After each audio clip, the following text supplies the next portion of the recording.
Ladies and sinners, welcome to another Tuesday evening edition of the Sin City Sports Show presented by Sports Radio, your direct feed for all that is sports. I'm your host, Cale Henderson. You guys can get at us on our Twitter forums at SinCity_IESR, at Cale_Henderson, which is my personal. You guys can get at us all things Vegas sports, because this is IE Vegas. This is hashtag IE Vegas. This is where we talk about all things Vegas sports, the possibilities, and honestly right now, Titletown, because there's a streak of wins going on that we'll discuss a little bit here, but we've talked about for, I don't know, the last year and a half I've been the host of this show. This is episode 75. You guys know what it is. If you guys want to catch our shows, don't be afraid to tune in or follow our show or listen in. If you missed it, Spotify, Spreaker, Google Pods, Apple Pods, those are some major ones right there. iHeartRadio, good ways to keep up with the show. Follow, like, helps our algorithms, makes Larry B like me more. The man, the myth, the legend himself. Tune in every Tuesday, 7 p.m. Pacific Standard Time, where we talk all things Raiders sports when we get back here on the Sin City Sports Show presented by IE Sports Radio.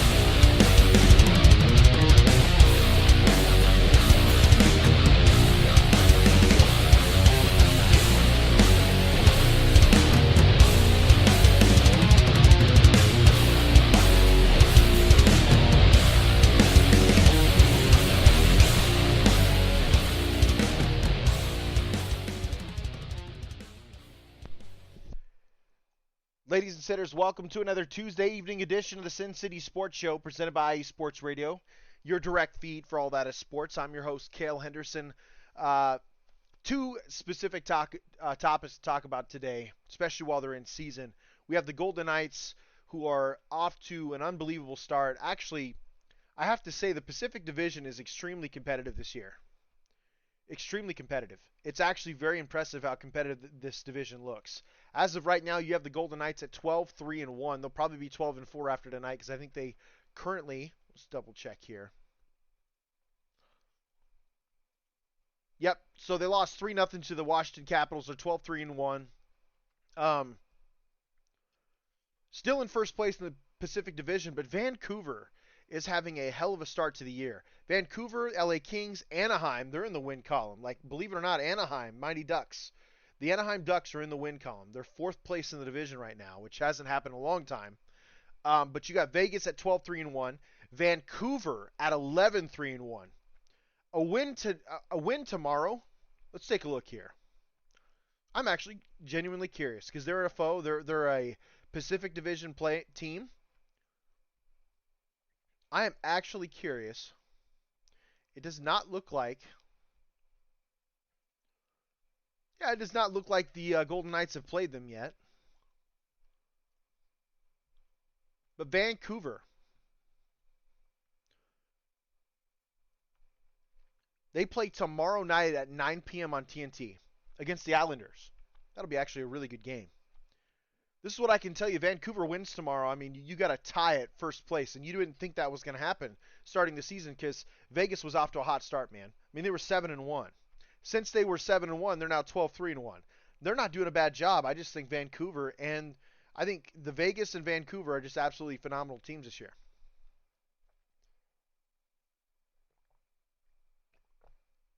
I think you're seeing competition, which is amazing.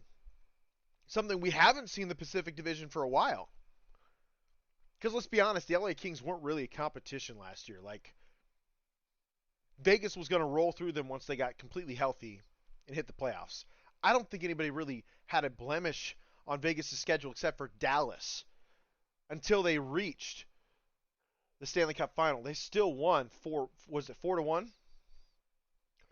Finished the season off with a 9-3 victory in the Stanley Cup final, game 5. I mean, come on. But Vancouver's off to an unbelievable start. Vancouver's roster is low-key very good. Really is. Elias Pettersson, I mean, he's got 25 points in the season. Brock Bozer, right wing, 12 goals. Pettersson has 18 assists. I mean, dude, their penalty leading minutes leader is Ian Cole at 20. They got a good hockey team. Really good hockey team. When you look at the Vegas Golden Knights, let's take a look at their current statistics.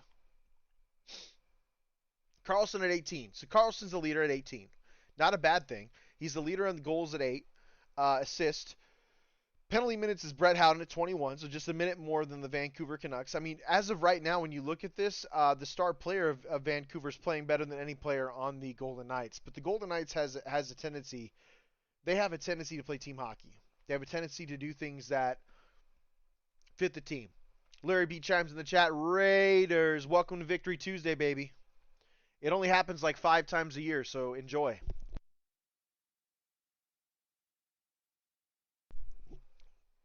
I got Mikey Two Guns saying Bruins Vegas Cup this year. Dude, what an epic matchup that would be. I would say this, if the Bruins make it past the first round, I totally believe that.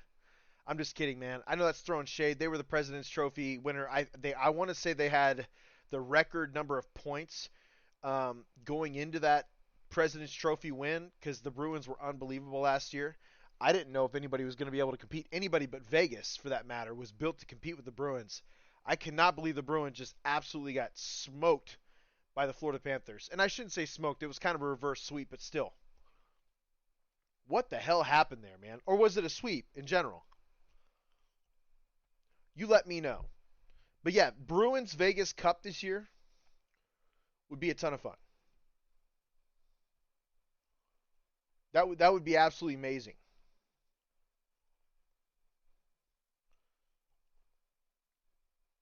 We were 58 seconds away from eliminating the Panthers. Game 7. Okay, I think it was a reverse sweep then, right? Because, like, weren't you guys up 2-0 or 3-0? And then the Panthers came back, won 4 straight? Yeah, well, they won 3 straight. I'm looking at it right now. I mean, that's not cool, man. Florida had some good players, but, dude, you guys are stacked. That's nuts. Thank you so much for tuning the show, man. I don't know if you're a Boston guy. I assume you're a Boston guy. 3-1. Yeah. Yeah. Makes sense. Yeah, I mean, I assume you're a Boston guy. What's your thoughts on the Patriots? I think all this hoopla about Bill Belichick getting fired, like it's plausible. Don't get me wrong. Bill Belichick could be let go after this year, but I don't think that should happen. I think Robert Kraft should just remove GM duties from him. Let him know, hey, I'm going to hire somebody. He's going to work with you to get the right picks, but he's going to have the final say. Yeah, baby. Host of Our Bleeping City. That's absolutely right. I'm sorry, I didn't see the Mikey Two Guns. I didn't put it together. I'm a dummy. I went off there. Give me your thoughts on that one though, man. Jimmy G sucks. Yeah. Well, basically any Patriots quarterback, unless you're Tom Brady, sucks. Um, what are your thoughts on that though, Mikey? Larry, what are your thoughts on that too? I know this is a Raiders show, but they're like our arch nemesis. Like they're currently O'Connell isn't great, but he won a few games. Yeah, 2-1. All good, homie. Yeah. So Patriots. Seriously though, I don't I don't think Bill Belichick should be fired. I think he's done way too much for the organization for that to happen. And all of this like last 5 seasons crap is all hoopla. They've really only missed the playoffs the last 2 years. They'll probably miss it this 3rd straight year because their record's pretty poor. But if I'm Bill Belichick, obviously he has an ego because he's a 8-time Super Bowl champ, 6-time as a head coach. But I'm looking at it like this. I think Robert Kraft should just take away his GM duties. I think Robert Kraft should just take away his GM duties and tell him, "Hey, Bill, you're gonna stay here. You're gonna ride out your contract. We'll give you another 1 to 2 year extension, if you agree to allow us to bring in a GM that makes the final decisions on the roster. Kind of like what he had, because those years that they won the Super Bowls in like 03, 04, 05, like 03, or was it 02? It was 02, 03, sorry, 02, 04, 05, something like that. Those years, exactly, 100%. Agree, we need a reboot. They tanking the rest of the season. I 100% agree with you, and I think they should. I think they should because they need a top quarterback. They really do. I like Mac Jones. I just don't know. Like, in my opinion, and you can tell me if I'm crazy, Mikey. In my opinion, I thought they screwed up I thought they screwed up Mac Jones's his development in year 2 with that whole debacle of having a defensive coordinator call offensive plays. Like, what? Dude, you were rolling with Josh McDaniels. Like, you guys made the playoffs. He had over 4,000 yards passing, had an excellent rookie season, and then you bring in a defensive coordinator to be the offensive coordinator, and Mac Jones just can't get anything done last year. He's having a hard time developing this year. I really like Mac. I think he got screwed, man. Agreed, 100%. I really like Mac too. I think he's got the intangibles. He's a system fit in a lot of, like, you put him in the Vikings right now. Listen, Josh Jobs is balling out. I'm just saying. You put him in a Vikings uniform, I think he balls out. I truly do, because it's a pocket passer type system where he can thrive. Yeah, Jacoby Myers on the Raiders, he's killing it this year. Jacoby Myers is doing a great job. But yeah, I'm in total agreement, man. Thanks, Drewski. Appreciate it, brother. I just personally believe that Bill should get at least 1 to 2 more years to coach a team that is built by somebody else, right? Bill should obviously weigh in. He's the head coach, right? He wants guys that fit his system, but there needs to be somebody slightly above Bill that can make these roster changes and roster moves, manage the cap, all that jazz. Because Bill just isn't getting it done anymore, man. And it isn't even so much the free agents. I like the guys he's signed in the last few years. I absolutely hate his draft picks. His draft picks have been awful, horrible, no good, very bad day. It's Drewski. Do you think Pierce will be the head coaching solution for the Raiders? That's a great question, man. Okay, I'll put it like this. We're on to the Raiders now. You guys have sparked this. This is on you guys. I got a half hour left. I'm talking Raiders for the rest of the way because it's Victory Tuesday. When you beat the Jets in a Sunday night game, I mean, you deserve some praise. I mean, you're a replacement coach. You're an interim head coach showing up, and your team is a totally different team the last 2 weeks. Like, this is the best defense we've seen on a Raiders uniform in more than a decade, and I think Larry can attest to that. Antonio Pierce, this team is playing hard. They're playing physical, and you can tell. You can just tell. Teams are doubling Devontae Adams. So this new offensive coordinator, I think he's trying to find his stride. But honestly, man, to win that game against the Jets the way they did, considering how good the Jets defense is and how bad the Raiders O-line is, I was actually really impressed with that win.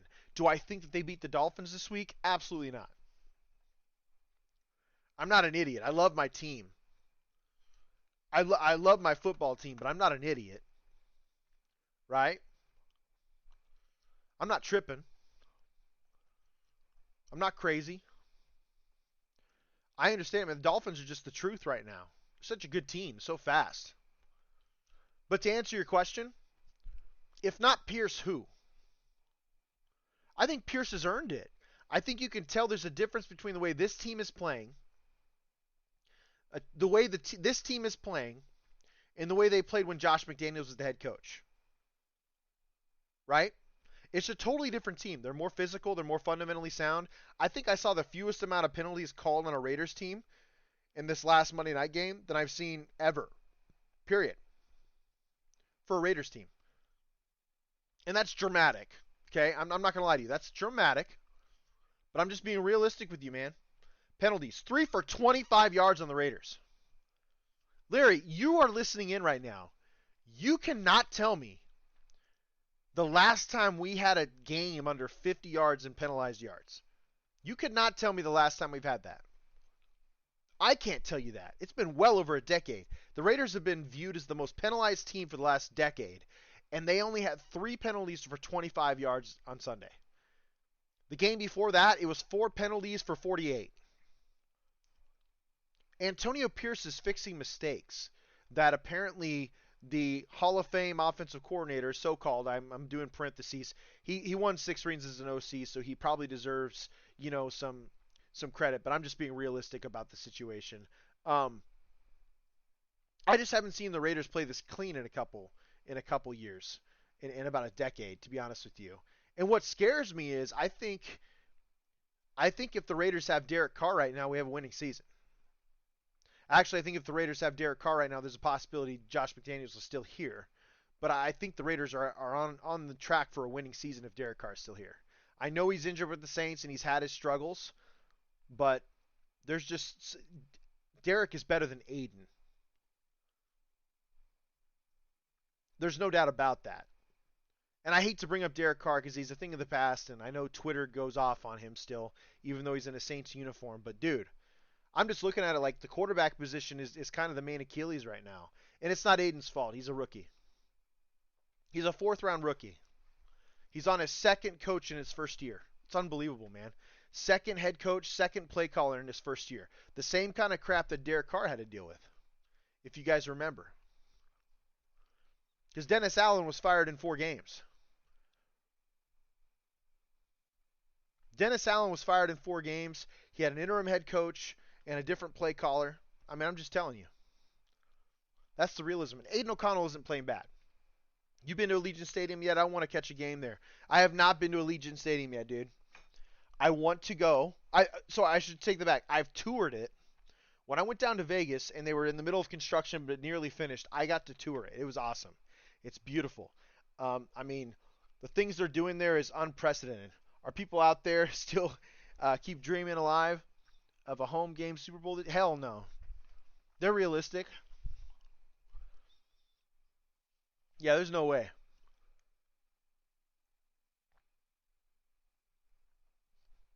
I just hope it's not the Chiefs, man. What an insult. What an insult that would be that the Chiefs play a Super Bowl and maybe win a Super Bowl in the Raiders Stadium. I would just never be able to live it down myself. I would cry. Absolutely cry.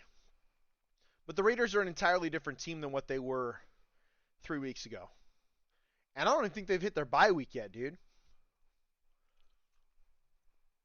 Like, for real, I don't think the Raiders have hit their bye week yet.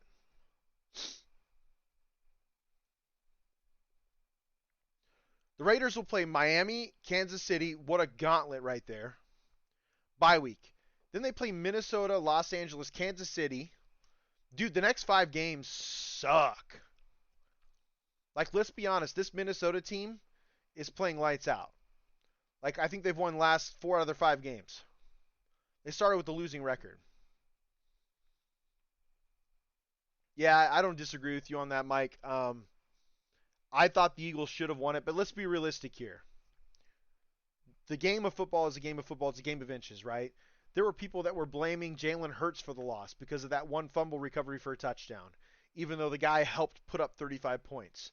The realism is if the Eagles would have been better on defense by 1 score, and they should have been, instead of letting Patrick Mahomes, the Tyreek Hillis, Patrick Mahomes led offense score 30-some points on them, it wouldn't have been a problem. The Eagles should have won that game. They were the more dominant team on offense. Defensively, that's why they loaded up on defensive draft picks again this year. Like, that's just the reality. But the Raiders, man, like the next 4 games, 5 games are a gauntlet. Like, at Miami, I don't see that ending well, man. If they're competitive, man, I will be so proud. That's kind of where we're at with Antonio Pierce, right? Just to get after that a little bit more, it's Drewski. I think if the Raiders are competitive every game moving forward, I think Mark Davis rolls with Antonio Pierce. I think he rolls with Champ Kelly too. From my understanding and what I've read in articles from Raiders beat writers, reporters, Vic Tafur, Tashawn Reed,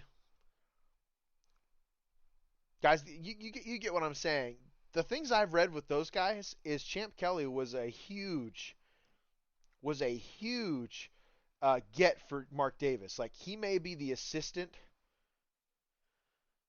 He may be the assistant. He may have been the assistant GM, but I think that's who Mark Davis wanted to be the GM primarily until Josh McDaniels really wanted to bring on Dave Ziegler.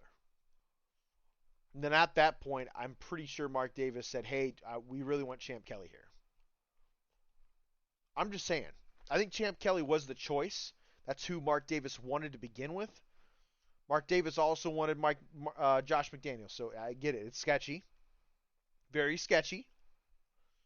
You guys reserve the right to be, judgmental about that. I have been. I've been very critical of Mark Davis. I think Mark Davis is the biggest issue with the Raiders right now. Straight facts, man. Business side, no. Business side, he's doing a great job. Business side, he's hired the right people to make that a very lucrative team. I mean, like we talked about it. It was about 3 weeks ago. The Raiders have gone from 900 net worth of 970 million back when they were in Oakland to 6.8 billion in almost 5 seasons in Vegas. That's incredible, man. That's absolutely incredible. Yeah, Max Crosby is locked up. He signed an extension last year. I think he's got like 3 more years on his current deal. He is a beast. Yep. What I worry about with those guys is once they get to that age, do they start to fall apart? And this guy just doesn't seem like he has any signs of slowing down, dude. Imagine, imagine if they would have, drafted a real defensive lineman like Jalen Carter in the first round. Sorry to Tyree Wilson, man, but I mean, you're probably going to be a good football player. As Antonio Pierce said, you'll be a good football player for years to come. But Jalen Carter was the dude. Imagine if they would have drafted Jalen Carter. I truly believe that if the Raiders would have drafted Jalen Carter at 7, Max Crosby would be running even extra free right now because Jalen would be an absolute nightmare in the middle, and they'd have to take care of him first. Isn't Tom Brady part owner of the Raiders? I think he is a minority owner, and I don't believe that's been approved yet, but I think preliminary, he's been a minority owner. Like, for real, part owner. Like, minority. Yep, that's what Mark Davis is trying to get done.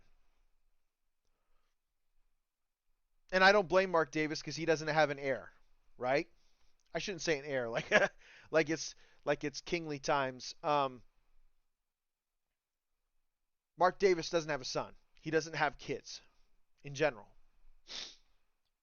And who better to be a part of one of our illustrious teams than probably one of the greatest football players we've ever seen? Like, he's going to want to win, and I think he'd make decisions that would require winning, right? I think when you look at everything, even though Josh McDaniels is one of his favorite coaches, I don't think that Tom Brady would have been afraid to fire him, let him go, knowing that he just wasn't performing to what he should have been. The team just wasn't playing very well under him. That's the reality. The team was 3-5 before he showed up, before he was let go. They lost to Chicago, dude. Chicago. And they lost to a struggling Pittsburgh team. I totally get losing to Buffalo. Buffalo's a good team, even though they lost to Denver. But what's that tell you, man? Anything can happen on any given week. Raiders beat Denver in week 1. Would they beat them now? I don't know. Denver's kind of rolling. I'd like to think so, but Denver's kind of rolling right now. I'm just looking at it from pure perspective, man. The Raiders took care of both New York teams. One New York team is actually a Super Bowl contending team. If the New York Jets had Aaron Rodgers right now, they might be a 2-loss team. They might be. I seriously, no joke. So, yep, I get what you're saying. Totally understand what you're talking about. Mikey Two Guns asks, when will GMs learn to stop hiring Belichick assistants? Here's the reality, dude. In this last situation, Mark Davis just really wanted Josh McDaniels. Josh McDaniels then brought on Dave Ziegler. Okay? So this wasn't a GM's decision this time around. Because if it would have been a GM's decision, if Mike Mayock would have still been the general manager of the Raiders, Rich Bisaccia would currently be our head coach, and we'd probably be a far more competitive team. And honestly, I think the draft picks would have been better than the last couple of years because I haven't been a big fan of the draft picks. They were okay. You could see what Ziegler was trying to do, but it definitely looked different. They suck as head coaches. Terrible track record for Belichick disciples. 100%. I think Belichick has always been very good at finding system fits, whether it's coaching or players. He's just done a great job of finding system fits, and it's because he had key people in places that really matter, like Dante Scarnecchia, probably the most legendary line coach out there right now, right? Like I really can't think of many line coaches better than him. He always had Dante. He always had Coach Scarnecchia, so you didn't have to worry about the offensive line not being in the top 10 no matter what kind of scrub line that was put in front of him. Scarnecchia coached the shit out of him every single year. And I think he did it into his 70s like Bill's doing. Yeah, dude, I'm a big Bill fan. I'm a Raiders fan, but I have much love and respect for guys like Bill Belichick and Nick Saban. I've read their books. Like, they're fantastic coaches. They're fantastic leaders of men. I see more tidbits on my TikTok of Nick Saban than any other head coach in all of sports, and I love every take he has, man. Because it's real. And it's on the perspective of be a good person, do good things, hold people accountable. Don't be afraid to give people second chances because sometimes that's what they need. There was a TikTok not too long ago where he was on yeah, I feel you, Mike. I'm a G. I got you. Listen, I respect the Patriots, man. I respect Patriots, but I respect Bill. He's the greatest we've ever seen in the NFL. The guy has 8 rings. You can't deny it. He has 8 rings, 6 as a head coach, 2 as a assist. The dude invented the dime defense. He essentially invented the dime defense to compete against the San Francisco 49ers in their heyday, when the Giants were really fighting for Super Bowl supremacy under Bill Parcells. Bill Belichick is a mastermind. Like, the dime defense doesn't exist without that dude. That basically 5 to 6 DB man coverage type defense with 1 linebacker and 4 down defensive linemen. Like, that doesn't exist without Bill Belichick. And he's won a ton of Super Bowls with it. So yeah, I have much love for Bill, man. That's why I don't think he should be fired. I think his GM duties should be removed, and they should hire somebody that really knows what they're doing to come in and build a team. Obviously, build it the way Bill. Build it the way. This is a lot of Bill. A lot of Bill in this statement, but build it the way Bill wants it. Just make the hard and final decisions when it matters most.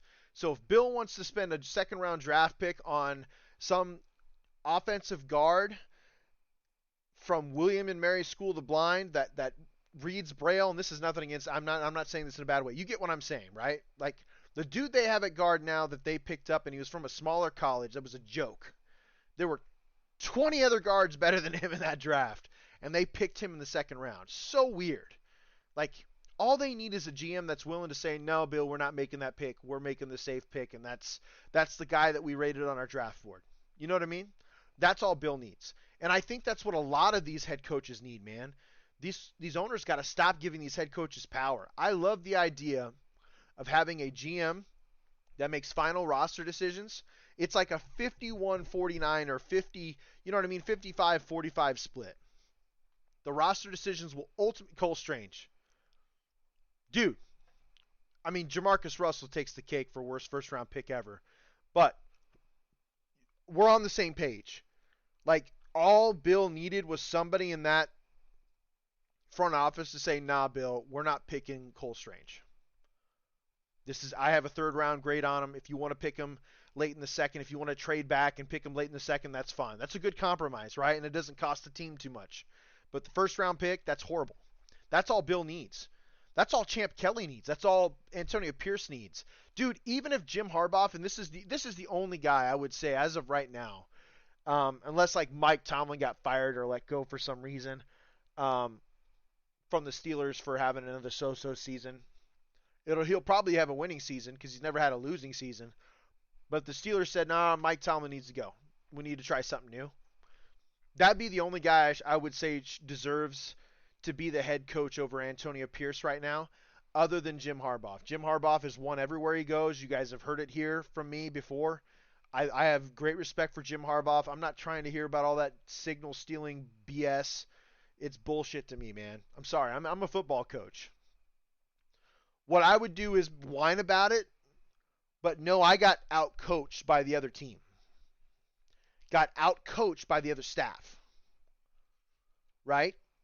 So you make adjustments, you change your signals, maybe add 2 more signal callers on the sideline, and decide at random which one's the dummy signals and which one's the active guy.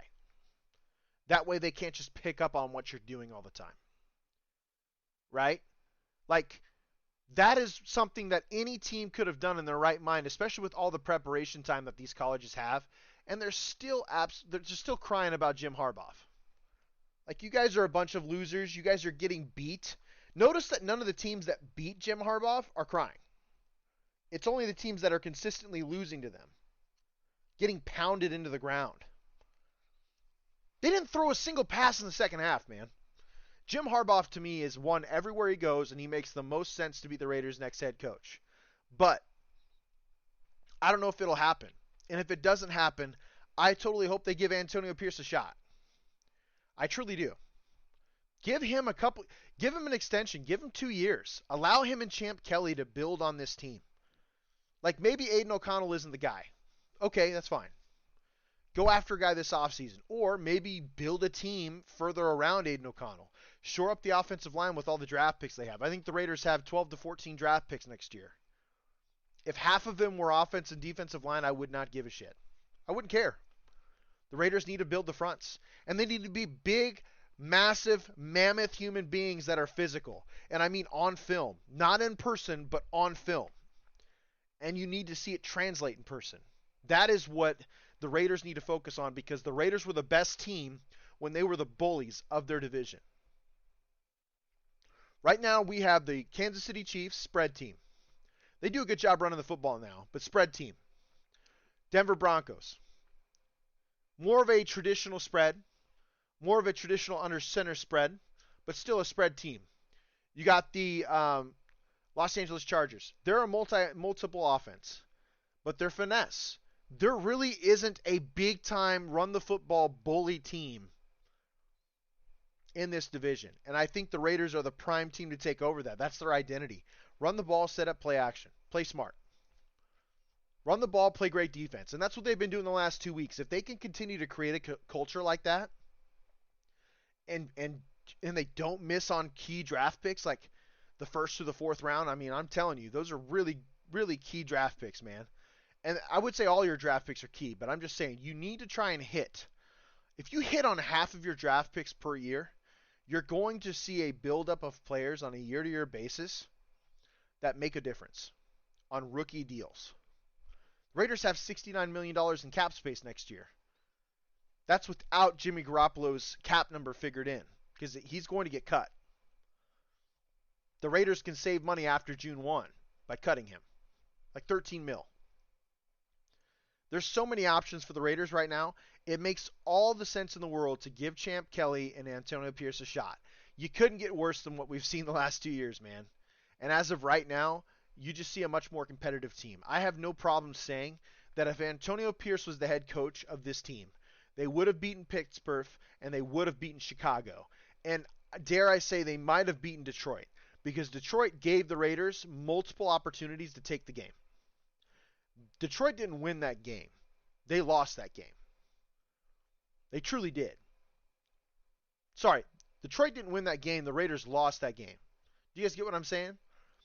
Like, Detroit had multiple turnovers. Like, they looked horrible against the Raiders. The Raiders just couldn't score more than 14 points. So it wouldn't surprise me if Antonio Pierce was named the head coach earlier in the season, especially after that 38-10 drubbing of Buffalo. I have a feeling they beat Pittsburgh. I don't know if they beat the Chargers, because I think O'Connell would have been benched by, or O'Connell would have been, I think Garoppolo would have been benched by then. It might have still been O'Connell's first game, although he didn't play bad. But I do believe they beat Chicago. And you're looking at 2 more wins. So you're looking at a team that's, 7-3 instead of 5-5. And that matters, man, because you can double that, and guess what? You're looking at a playoff team. That's all I'm saying. Sorry, you could double that pattern, not necessarily double those wins, the win and loss total. But you guys get what I mean. those numbers matter, man. And I think Antonio Pierce is making a difference. I think this team is playing discipline. Like, the number of penalties has dropped significantly. Field position's better. Defense is playing better. Offense looks more efficient. It does. Josh Jacobs went from, 2 weeks ago being the bottom of the barrel in rushing yards to now he's back in the top 6 with over 600 yards rushing. Because of the last 2 weeks. Like, he has over 280 yards the last 2 weeks. I truly believe that Antonio Pierce is the guy if they want him to be the guy. They just got to let him and Champ Kelly really build the fronts the next 2 years. They have weapons. They've got the money. They're going to have the cap space to spend. Go after it, man. And if that means investing in Aiden O'Connell, do it. I'm not saying extend him. I'm saying build around him. Because it can't get much worse. If you're telling me that over the next 2 years, Aiden O'Connell can go from, 238 passing yards a game to 275, 2 touchdowns and no interceptions, you're going to see a lot of wins on the Raiders record. Because Josh Jacobs is dangerous. Devontae Adams is dangerous for the next 2 years at least. Jacoby Myers is still under contract. You still have Hunter Renfrow. If you can figure out ways to integrate all these guys, Michael Mayer is turning into a stud. Just build your fronts, man. You have $69 million the next 2 years. Build your fronts and get some serious linebackers in there. Not just Robert Spillane. I mean some serious linebackers in there. And you're going to see a different team. Straight up. But this team already looks more inspired, and I truly believe Antonio Pierce has earned the benefit of the doubt as of right now. There's still quite a few games left on the schedule. I'll put it to you like this. If Miami isn't an absolute drubbing, right? Like, if Miami is competitive, if Kansas City's competitive, if your next 2 games or your next 3 division games, Los Angeles, Kansas City, and Denver, are competitive, I think Antonio Pierce should come back. And again, like I said, unforeseeable things. If Mike Tomlin's available in the offseason, obviously go after him, right? Entertain that. I think Mike Tomlin would be perfect in Vegas. I think players love playing for him. They always say the greatest things about him, right? But other than that, and other than Jim Harbaugh, which is swinging for the fence, Antonio Pierce is great. He's doing an excellent job. Yeah, I read that Mikey Two Guns. He was a joke. Jamarcus Russell was a joke. He had all the intangibles. He just didn't take it seriously, man. And if he would have, he could have been very good. I truly believe he had potential. He just had to take it serious. But that's all the Raiders need to do. Build them fronts, man. Build them fronts. You got the skill position, guys.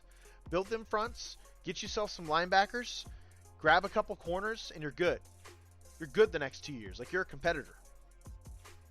I truly believe that. This is the Sin City Sports Show. Just a reminder, folks, next week we will not be on. I'll be in Utah visiting family. I won't be able to get on. But the following week we will be back at 7 p.m. Pacific Standard Time, where we talk all things Vegas sports, i.e. Vegas. This is the Sin City Sports Show, presented by IE Sports Radio, your direct feed for all that is sports. Get on us at our Twitter. Hit us up on our Twitters at Sin City _IESR at Kale _Henderson, where we talk all things Raiders sports. Follow us, like some tweets. It helps our algorithms. If you guys missed the show today, never fear. Go to Google Pods, go to iHeartRadio, go to Spotify, go to Spreaker. Replay our show. Listen. Helps our algorithms. And as always, folks, thank you so much for tuning in. Love, peace, and hair grease, folks.